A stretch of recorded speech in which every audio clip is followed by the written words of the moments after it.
Bismillahirrahmanirrahim. Assalamualaikum warahmatullahi wabarakatuh. Selamat siang anak-anak kelas 5. Pada kesempatan ini giliran Bapak untuk menyampaikan materi pendidikan agama Islam dan budi pekerti. Sebelum pembelajaran ini dimulai, maka terlebih dahulu mari kita ucapkan basmalah bersama-sama. Bismillahirrahmanirrahim. Anak-anakku sekalian, untuk lebih teraturnya dalam pelaksanaan pembelajaran PAI ini, terlebih dahulu kalian persiapkan fisik, jangan sampai kalian leha-leha. Kemudian pastikan kalian di depan kalian ada catatan atau buku yang akan mungkin nanti akan perlu dicatat. Kemudian selain dari itu tidak ketinggalan untuk membawa Al-Quran. Di sampingnya kalian harus bawa Al-Quran sehingga nanti apabila dibutuhkan untuk membaca bisa kalian tidak lama lagi untuk membuka Al-Qurannya. Anak-anakku yang Bapak banggakan, pada kesempatan ini PAI dalam pembahasan yang pertama atau pelajaran yang pertama yaitu belajar Al-Quran surat At-Tin. Bukan hanya belajar Al-Quran saja, akan tetapi surat At-Tin banyak sekali hal-hal yang perlu kalian ketahui. Bagaimana di situ surat At-Tin, tata cara membaca Al-Quran tentu saja dimulai dengan isti'adah dan basmalah. Kemudian setelah isti'adah atau ta'awudz, basmalah, cermati dengan baik Al-Quran surat At-Tin yang pada kesempatan ini mari kita baca bersama-sama. A'udzu billahi minasyaitonir rajim. Bismillahirrahmanirrahim. Wattini wazzaitun wa turi sinin wa hadzal baladil amin. Laqad khalaqnal insana fi ahsani taqwim. Thumma radadnahu asfala safilin. Illa alladhina amanu wa amilus salihati falahum ajrun ghairu mamnun. Fama yukadzibuka ba'du biddin. Alaisallahu biahkamil hakimin. Shadaqallahul adzim.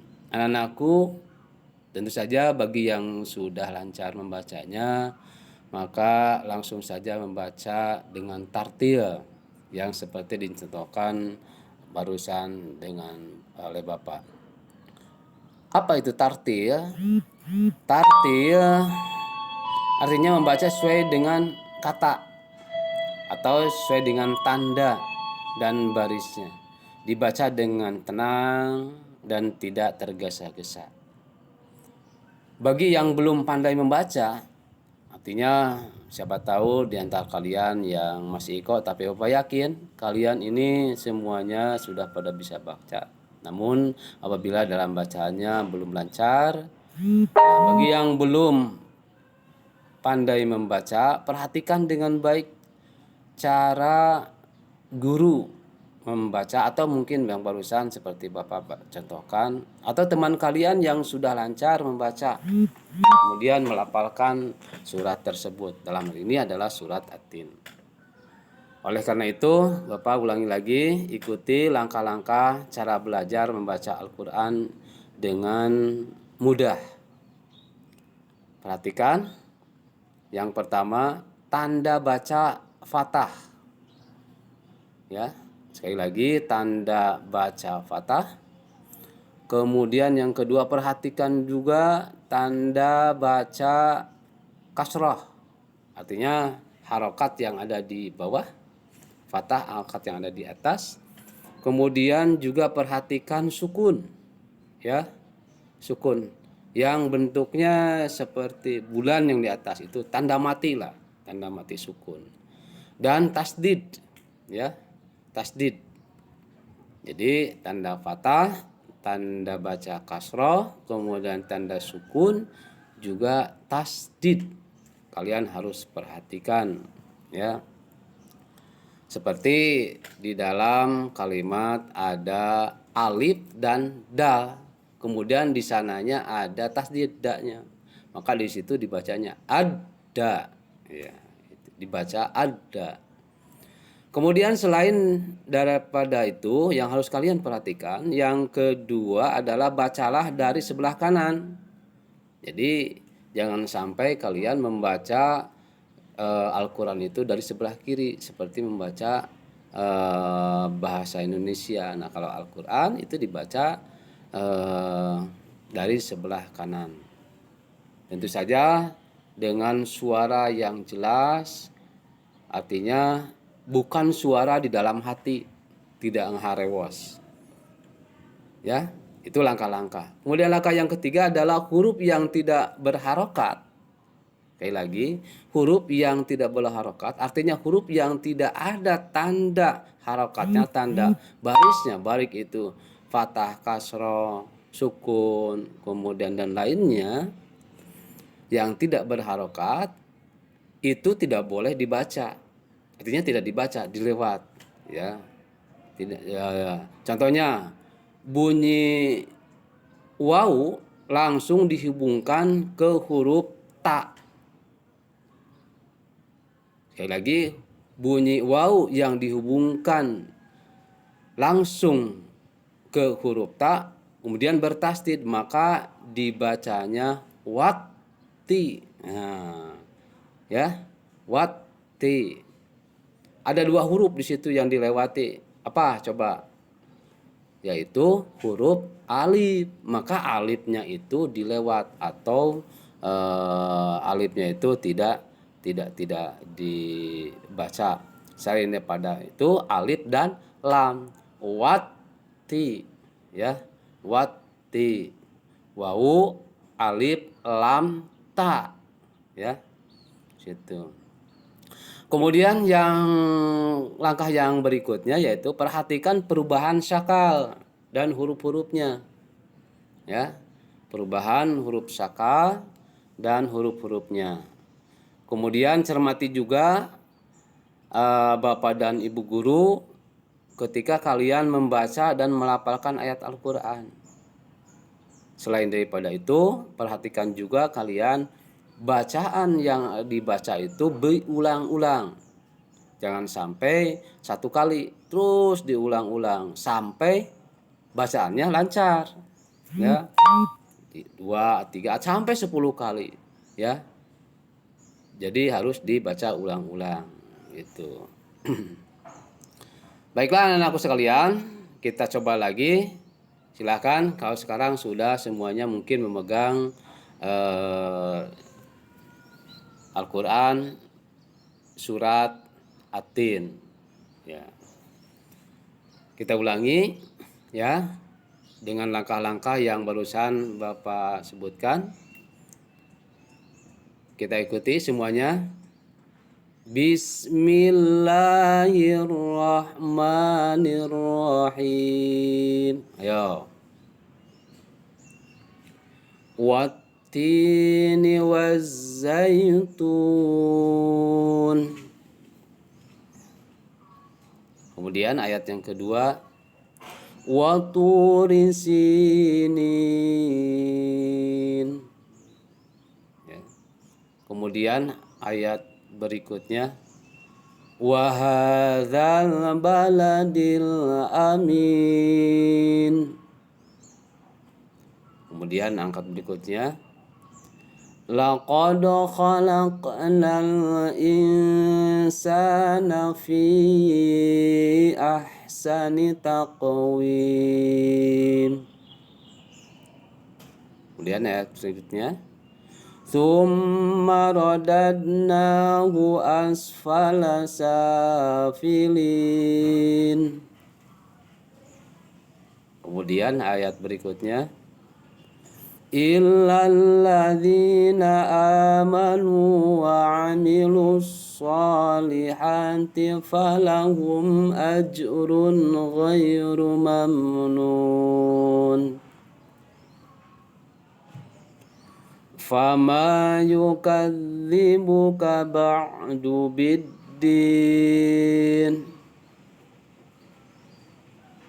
Ayat yang terakhir, alaysallahu biahkamil hakimin. Baiklah anak-anak sekalian, lantas bagaimana cara menghafal surat At-Tin itu? Cara mudah menghafal surat At-Tin ini dimulai dari ayat yang pertama, kemudian bacalah berulang-ulang sampai hafal. Diulang-ulangnya itu jangan sampai 1 sampai 2 kali. Itu bisa saja 1 sampai 5, ya. Seperti tadi, wattini wazzaitun, wattini wazzaitun, wattini wazzaitun. Nah, itu diulang-ulang, ya, sampai hafal di luar kepala. Kemudian lanjutkan ayat kedua dengan cara yang sama, yaitu dengan bacaan yang diulang-ulang sampai hafal. Kemudian ayat ketiga dengan cara yang sama sampai hafal. Nah, untuk memantapkan hafalan yang 3 atau sampai 3 tadi ya, wattini wazaitun, waturisin, waturisinin, wa hadzal baladil amin, itu 3 ayat. Ya. Ulangilah dari 3 ayat tersebut. Kemudian kalian apabila ada saudara atau ada keluarga di situ, minta untuk di tes, ya, atau minta untuk didengarkan, ya, apakah bacaannya sudah betul atau hafalannya sudah pas, ya. Kemudian setelah 3 ayat di atas hafal, tentu saja dengan hafal dan lancar, maka hafalan dilanjutkan ke ayat keempat sampai lancar. Ayat yang keempat tentu saja diulang caranya, ya, jangan sampai 1 kali. Nah, setelah itu dilanjutkan ayat kelima, dibaca secara berulang-ulang lagi, kemudian sampai hafal dan lancar. Kemudian ulangilah hafalan tersebut mulai dari ayat pertama sampai dengan ayat kelima. Jadi digabungkan, kalau tadi ayat 1 sampai ayat 3, kemudian setelah itu ayat 4 sampai ayat 5. Nah, setelah apa? Kemudian diulangi lagi dari ayat 1 sampai ayat 5, digabungkan. Kepada siapa di situ yang ada, boleh kalian kepada ayah bunda atau kepada saudara yang ada di situ minta bantuan untuk mendengarkan apakah hafalan itu sudah betul, sudah mahir, atau sudah sudah lancar. Dan apabila sudah lancar, maka ayat berikutnya kalian boleh dilanjutkan seperti langkah yang semula, baik itu dari surat yang pertama, ketiga, kemudian keempat dan kelima, begitu pula dilanjutkan dari 6 sampai 8. Kemudian untuk memantapkan hafalan 6 ayat sebelumnya, maka bersabarlah mengulangi kembali hafalan yang pertama. Jadi itu barangkali tip-tip yang kalian cara menghafal. Kemudian terakhir, semua hafalan dari ayat pertama sampai dengan ayat ke-8 pada surat At-Tin tersebut harus bagus dan mantap, baik hafalan maupun panjang pendeknya. Dan lapalan tersebut lihat, perhatikan huruf demi huruf, makharijul hurufnya, keluar hurufnya, jangan sampai kalian ada yang salah. Ya. Dengan demikian, bagaimana? Sudah siap untuk diuji di depan Bapak atau mungkin saja di depan teman-teman? Ya, calon nanti kalian diuji atau dites sama Bapak bagaimana surat At-Tin itu apakah sudah lancar atau tidak sesuai dengan bacaan yang langkah-langkah atau dengan ketentuan yang sudah Bapak sampaikan tadi. Kemudian selanjutnya kalian itu dituntut untuk bisa menuliskannya, ya, tentu saja dengan tulisan yang berkaitan dengan surat At-Tin saja. Kenapa? Menulis huruf Al-Quran itu memperoleh ilmu dan keterampilan secara berpahala dari Allah Subhanahu wa Ta'ala. Bahkan dalam keterangan disebutkan yang disebut dengan Al-Quran itu adalah kalamullahil munajjalu ala li Muhammadin sallallahu alaihi wasallam al-muta'abbadu fi tilawatih. Kalamullahil munajjalu, Al-Quran itu diturunkan oleh Allah Subhanahu wa Ta'ala ala li Muhammadin, kepada Nabi Muhammad. Tetapi tidak langsung kepada Muhammad, di Muhammad melalui malaikat Jibril. Al-muta'abbadu, dan menjadikan ibadah. Jadi berpahala di situ disebutkan berpahala. Ketika bagaimana berpahala? Ketika dibacakannya, fi tilawatihi, apabila dibacakannya. Jadi kalian tidak sia-sia ketika belajar Al-Quran, kemudian sambil menulis, membacanya saja sudah menjadi pahala, ya. Sebab Allah menjadikan di situ al-muta'abbadu, dan menjadikan ibadah fi tilawatihi apabila dibacakannya. Kemudian tentu saja di dalam membaca, menulis itu kalian harus rajin dan penuh dengan kesabaran.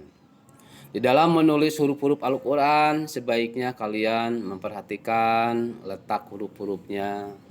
Ada yang huruf ditulis letaknya di atas garis, maksudnya di atas garis buku.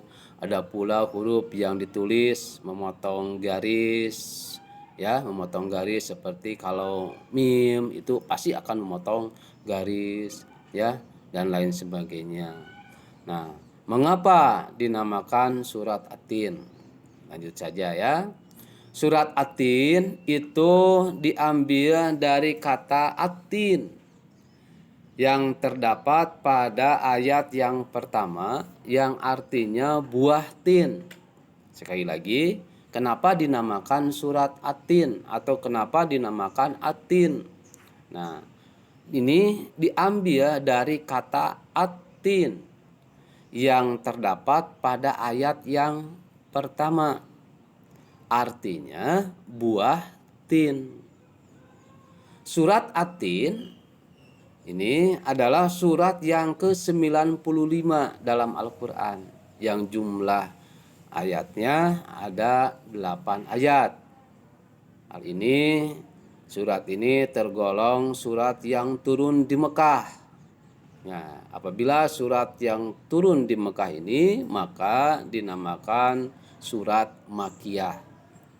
Ya, lebih jelasnya bahwa surat ini turun di Mekah sebelum Nabi Muhammad SAW hijrah ke Madinah.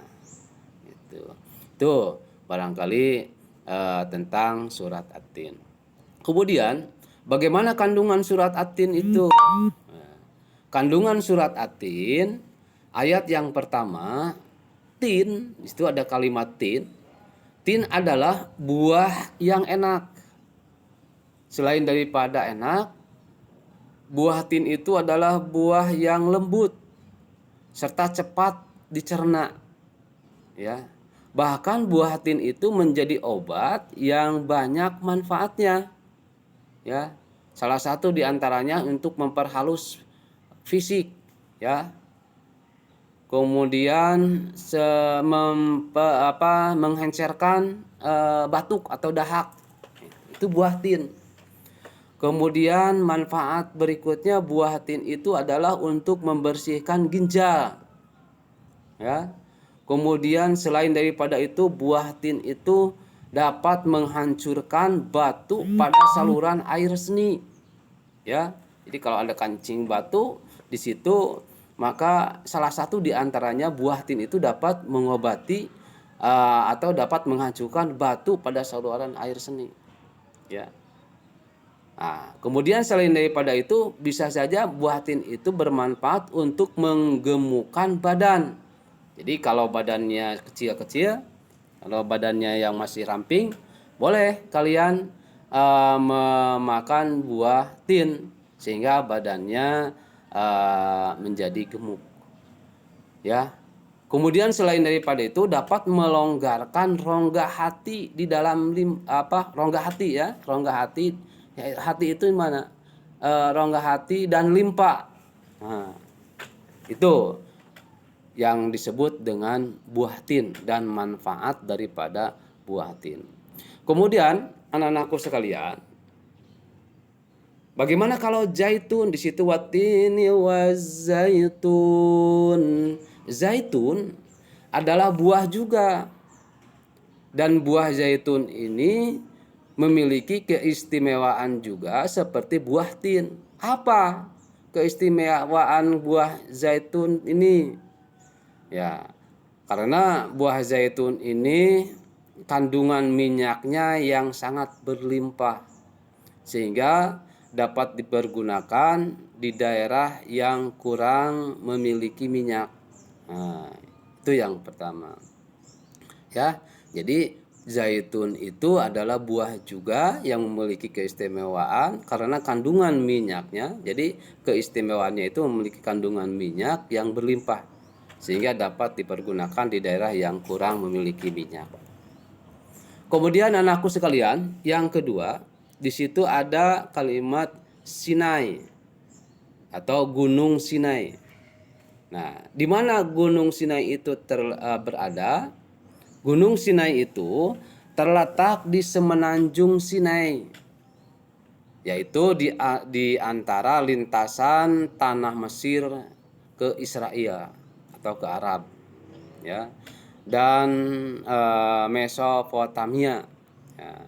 Gunung Sinai ini sangat tinggi sekali. Diperkirakan gunung itu tingginya 2.285 meter. Ya. Ini dengan nama atau diberi nama pada gunung tersebut, Gunung Sinai itu disebut Gunung Sinai atau Gunung Nabi Musa, ya, atau Jabal Musa. Jabal artinya gunung, ya. Kenapa? Karena tempat ini Nabi Musa menerima wahyu yang pertama. Jadi Nabi Musa menerima wahyu yang pertama dari Tuhannya atau dari Allah Subhanahu wa taala itu di Gunung Sinai. Ya, di Gunung Sinai. Kemudian pada saat itu Nabi Musa diangkat menjadi rasul. Ya. Pada malam Mi'raj Rasulullah SAW berhenti melaksanakan itu sebentar di tempat ini. Jadi ketika Isra Mi'raj, ketika Mi'raj ya, Nabi pada saat itu sempat singgah dulu di sempat ke Gunung Sinai ya. Maksudnya berhenti sebentar di Gunung Sinai dan melaksanakan sholat sebagai penghormatan beliau pada kesucian tempat tersebut. Itu. Anak-anakku sekalian, selanjutnya yang ketiga adalah di situ wahadal baladil amin. Nah, wahadal baladil amin di sini menyatakan bahwa kota yang aman. Nah, kota yang aman ini dimaksud adalah kota Mekah, ya. Jadi kota Mekah ini mungkin nanti akan dilihat gambarnya ya. Kota ini disebut dengan kota yang aman. Kenapa? Karena siapapun yang memasukinya itu akan terjaga keamanannya dan keselamatannya juga. Itu. Maka disebut kota ini, kota Makkah ini kota yang sangat aman. Wahadzal baladil amin. Kota Mekah juga disebut sebagai Ummul Qura, ya, yaitu tanah yang aman. Kota Mekah ini banyak sekali menyimpan sejarah pada zaman Nabi Ibrahim tentu saja ya. Pada zaman Nabi Ibrahim ketika saat itu memiliki seorang anak, kemudian pada zaman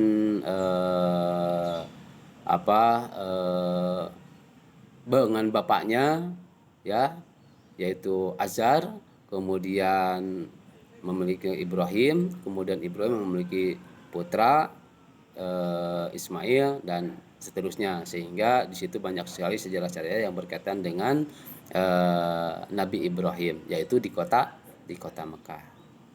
Anakku sekalian, kemudian ayat keempat ya, ayat keempat Allah Subhanahu wa taala menjadikan manusia dalam sebaik-baik bentuk. Summa radadnahu asfala safilin. Ya. Allah Subhanahu wa taala menjadikan manusia dalam bentuk sebaik-baik bentuk. Proses kejadian manusia tidak sama dengan kejadian makhluk-makhluk yang lain. Ya. Manusia memiliki akal, tentu saja akal jasmani dan rohani. Kemudian manusia memiliki nafsu.